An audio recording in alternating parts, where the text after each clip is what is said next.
The date was November 28, 1891. 10 idealistic electricians from around the country meet above Stolleys Dance Hall in a poor section of St. Louis.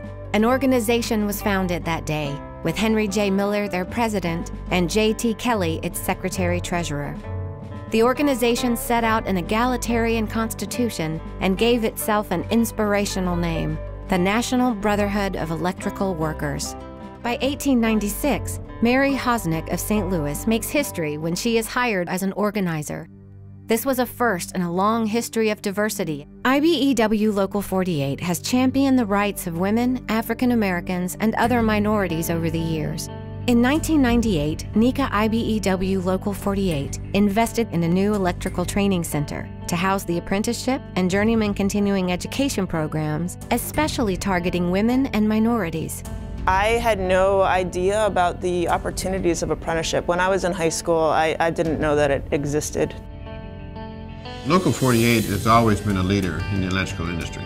That's something that I'm very proud of. I've had an opportunity to work in different areas across the country as a journey level person and found out that the training that I received here really served me well. And we realized the significance and the importance of having a program that's going to build on the youth and diversity of our community. We have the mission that not only do we want and we embrace minorities and women to apply and come into the apprenticeship, but we really want them to be successful. This is a great opportunity. This is a great career path. Sonia Rayom often says she was born into the industry and NECA. Sonia's great-grandfather founded the Oregon Electric Group. Buzz Allison, Sonia's grandfather, built the company into a premier electrical contractor in both the Northwest and the country. My grandfather really loved the industry.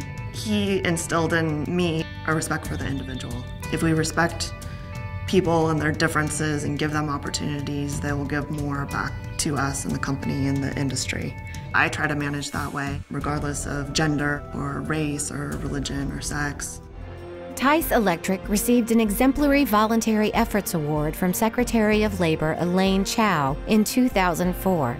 Tice Electric created innovative support programs to help apprentices overcome personal situations, which allowed them to become better employees. Maurice Rumming, a journeyman electrician, and Allie O'Neill started O'Neill Electric in 1998. Maurice and Allie were recipients of the first ever Minority Contractor Award from the Daily Journal of Commerce. The biggest thing that I felt when I decided that I was going to start my own company was whether or not there was that high level of craftsmanship. I think one of the biggest things I looked at is that the way the training goes with 48, and I could know that there's people that really care about the industry. In 2000, Keith Edwards was elected business manager of IBEW Local 48.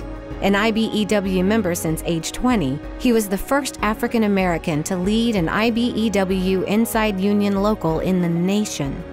After I became a journeyman, I worked continuously, and then times got a little slow in the 80s, and I ended up doing some traveling. But what I learned from being on the road was I need to get more involved in my local union. A few years later, I became the assistant business manager, and I was appointed by the executive board in 2000. A year later, I was elected by my membership unanimously without opposition, and I was very proud of that. It wasn't all my doing. The man upstairs had a lot to do with it. From its humble beginnings over 100 years ago to present day, NECA IBEW Local 48 has always encouraged and developed diversity as an integral part of its culture. NECA and IBEW Local 48 are wiring a green tomorrow.